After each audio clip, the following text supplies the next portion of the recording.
How has Andrew's conversion to Islam affected your brotherhood? How has it affected your relationship? Is it going to affect your relationship? Is it going to be strange living in a household with two faiths? Are you going to convert? These are a bunch of questions that have obviously come through, and I'm going to try to answer all of them within the next few minutes.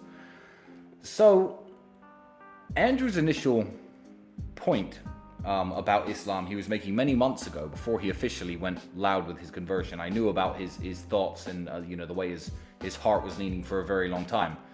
And Andrew made a very good point, a very strong point. And his point about Islam was this.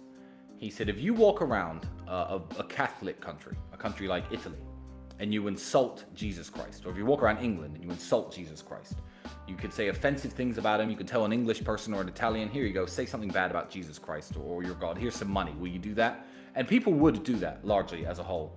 And also saying bad things about, Jesus Christ and their God. Nobody would face any repercussions. You could walk around the street freely saying these slanderous things, which is very rude and very impolite, and nobody would do anything about it. However, in the Muslim world, you see where I'm going here, such example is simply unthinkable.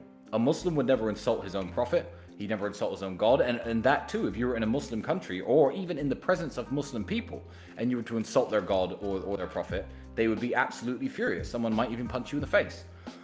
And that's very fair enough.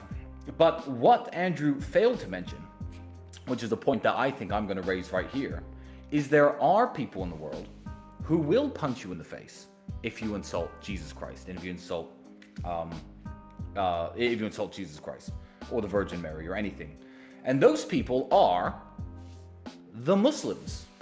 Now, if you don't know religion and you don't know religious history very well, then I guess you don't know that one of the most important prophets in Islam is Jesus, son of Mary, as they refer to him, or Jesus Christ, as us Christians call him.